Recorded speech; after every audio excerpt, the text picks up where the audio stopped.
Good morning student. आज मैं आपको स्टैंडर्ड 12 का चैप्टर 5 मनोभार और स्वास्थ्य उसके नेक्स्ट टॉपिक के विषय में चर्चा करने जा रहे हैं। इससे पहले मनोशारीरिक और मनोवैज्ञानिक प्रभाव के विषय में चर्चा कर चुके हैं। अब उसके स्वास्थ्य के उपाय के विषय में चर्चा करेंगे। ठीक है, मानसिक स्वास्थ्य के सुधार के उपाय के विषय में चर्चा करेंगे। इससे पहले जैसे रोग होते हैं, जैसे मैंने आपको बताया शारीरिक रोग में ब्लड प्रेशर, श्वास दमा, डायबिटीज़, ठीक है, अल्सर, ऐसे सब ब्रेन हेमरेज, इन सब रोगों के विषय में चर्चा की थी। और मनोशारीरिक रोगों में खिन्नता, ठीक है, निर्णय प्रक्रिया में अभाव, ये सब। तब इसमें अपने किस तरीके से सुधार ला सकते हैं इसके विषय में चर्चा करेंगे। तो अपने जानते हैं कि वर्तमान समय उसमें अधिकतर लोग के पास क्या है, समक्ष शारीरिक और मानसिक, ठीक है, दोनों तनाव हैं। यानी हर जगह उनको चुनौतियों का सामना करना पड़ता है। यानी सबसे बड़ी चुनौती है स्वास्थ्य, ठीक है ना। उनके तनाव के कारण उनके जीवन में काफ़ी उतार चढ़ाव देखने को मिलते हैं, नहीं तो काफ़ी बीमारियों का जैसे शारीरिक रूप से नहीं तो मानसिक रूप से सामना करना पड़ता है। तो इसके उपाय अनेक हैं, ठीक है, जिसमें सबसे पहले है आहार। तो आहार का उपयोग करके अपने इसका सोल्यूशन ला सकते हैं। अपने पुरानी कहावतों में सुने हैं कि अन्न जैसा मन, यानी जैसा अन्न होगा वैसा आपका मन होगा। तो ये कहावत के अनुसार क्या हो जाता है, व्यक्ति का जो आहार होता है उसकी क्या करता है, मानसिकता निश्चित करता है।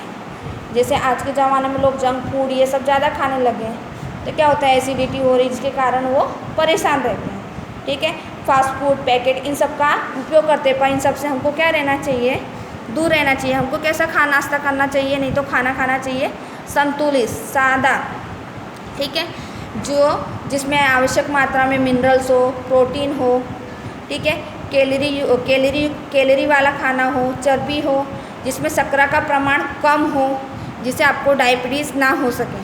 ठीक है, यानी आवश्यकता अनुसार आपको कैलोरी वाला, चर्बी वाला, शर्करा का प्रमाण कम हो, इस तरीके से भोजन लेना चाहिए।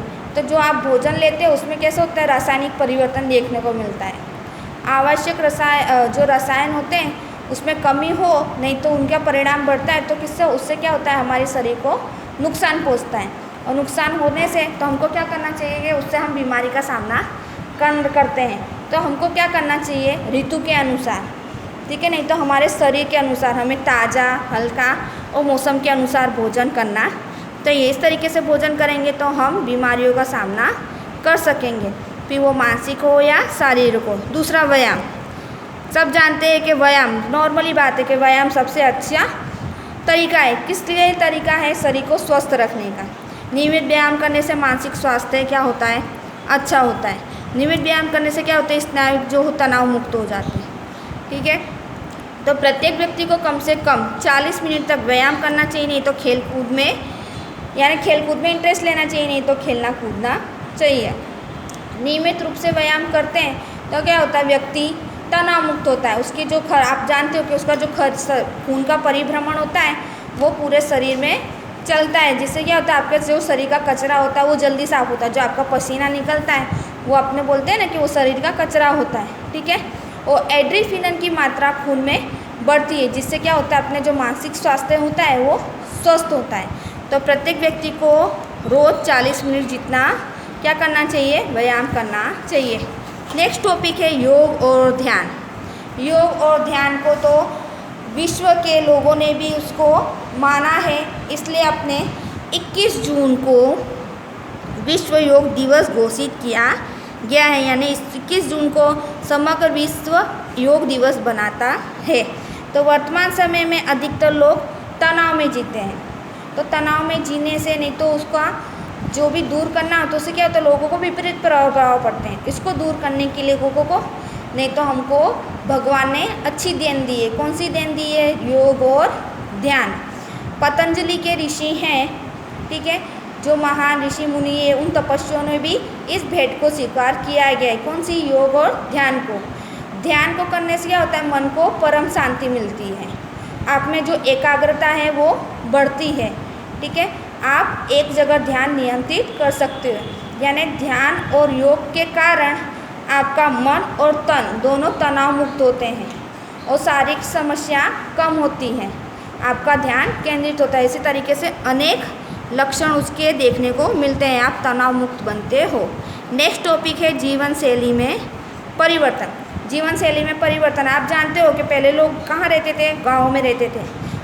आधुनिक समय में क्या होते हैं, लोग गाँव से शहर की तरफ क्या कर रहे हैं, स्थानांतरण कर रहे हैं। औद्योगिकरण और शहरीकरण की क्या हो रही है, मात्रा बढ़ रही है। लोगों को कैसे सुख चाहिए, भौतिक सुख, अपने जीवन शैली में सुधार चाहिए, भौतिक सुख के पीछे भाग रहे हैं। ठीक है, वाहन हुआ, टीवी हुआ, इंटरनेट हुआ, इन सब के कारण क्या हुआ, लोगों के खाने पीने की आदतें बदल गई हैं, जिसके विपरीत असर देखने को मिलती है। यानी लोगों के जीवन में विपरीत, जिससे वो लोग मानसिक या शारीरिक रूप से बीमार देखने को मिलते हैं। इंटरनेट हुआ, इन सब का उपयोग बढ़ने से लोगों की नींद में खलेल पड़ने लगी है।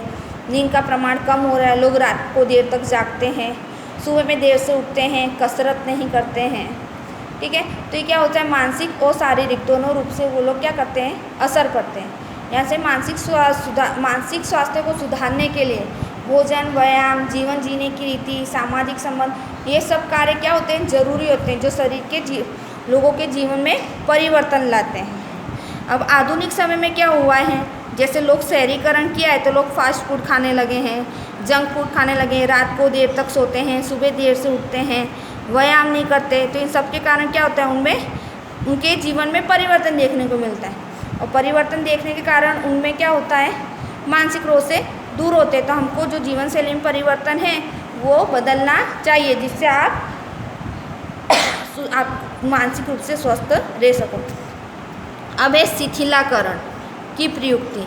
शिथिलाकरण की प्रयुक्ति क्या है, लगातार तनाव को दूर करने के लिए शिथिलाकरण की पद्धति को अपने उपयोग में लेते हैं। पर शिथिलाकरण की पद्धति में क्या होता है, जो श्वसन गति होती है उस पर आपको ध्यान होता है। तो भारतीय पद्धति में एक सबसे अच्छी पद्धति है शवासन।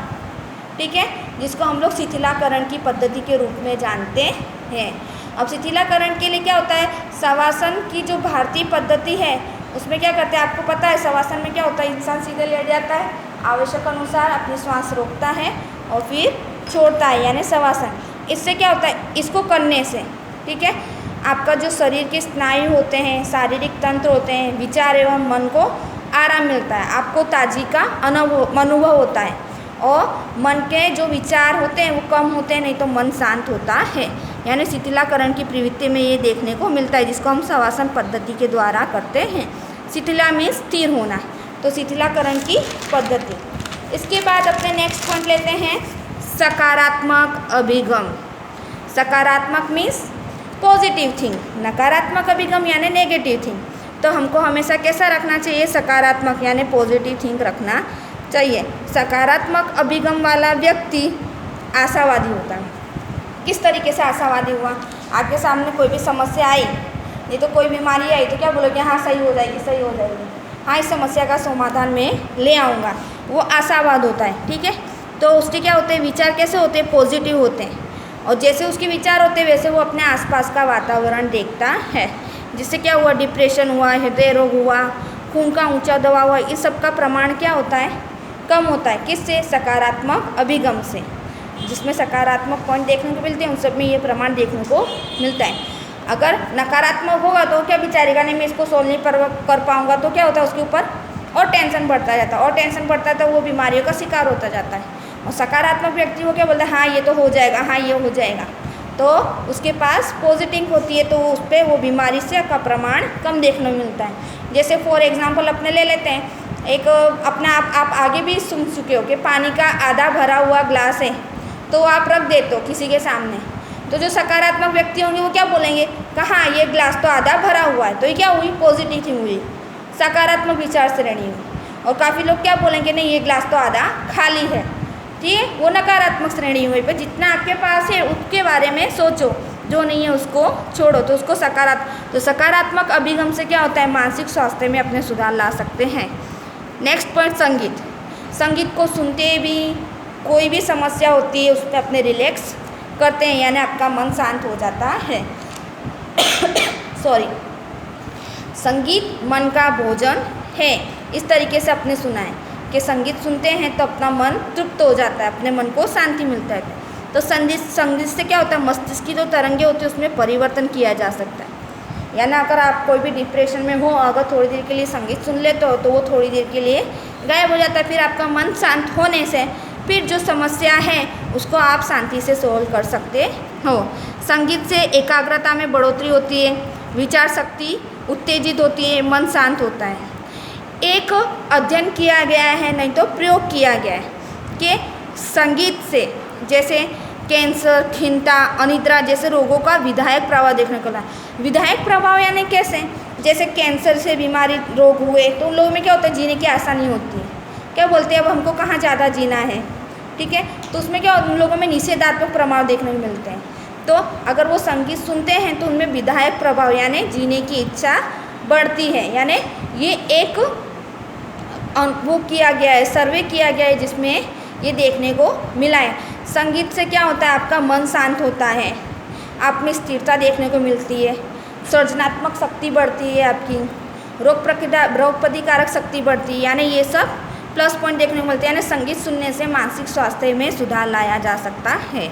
नेक्स्ट पॉइंट है समय का सदुपयोग। समय का सदुपयोग यानी समय काम से होगा, यानी आप जो भी काम कर रहे हो वो समय से होगा तो आपके ऊपर टेंशन कम होगा, और अगर काम से नहीं होगा तो आप टेंशन ज़्यादा लोगे। आप जानते हो कि हमारे जीवन में 24 घंटे होते हैं। अगर प्रत्येक व्यक्ति उसका उपयोग अच्छी तरह करेगा, अगर समय काम से करेगा तो उसका मानसिक स्वास्थ्य निश्चित रूप से क्या होगा, स्वस्थ रहेगा, ठीक है। और वो समय का सदुपयोग नहीं करेगा तो क्या होगा, बीमार बने रहेगा, ठीक है। जो भोजन है वो समय से नहीं कर पाएगा, आराम नहीं कर पाएगा, ठीक है। जो काम करना चाहता है उसको योग समय नहीं दे पाएगा, लगातार तनाव में बना रहेगा। तो जिससे क्या होता है, उसमें नकारात्मक विचार देखने को मिलते हैं, निषेधात्मक प्रभाव देखने को मिलते हैं, जिससे वो शारीरिक और मानसिक बीमारियों का शिकार होता है।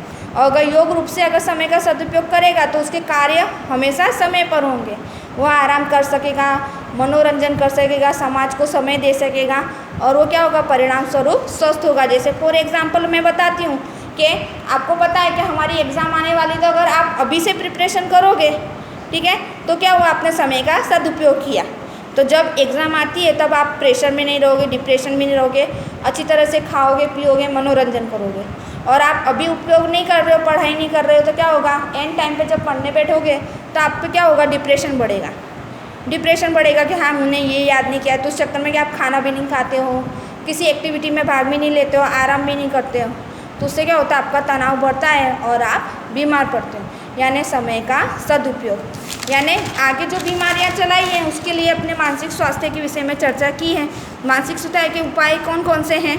पहला है आहार, दूसरा है व्यायाम, तीसरा है योग और ध्यान, चौथा है जीवन शैली में परिवर्तन, पांचवा है शिथिलीकरण की प्रवृत्तियाँ, छठा है सकारात्मक अभिगम, सातवां है संगीत, और आठवां है समय का सदुपयोग। ये चैप्टर आपका यहाँ फिनिश होता है और आगे अपने नया चैप्टर स्टार्ट करेंगे। अस्तु।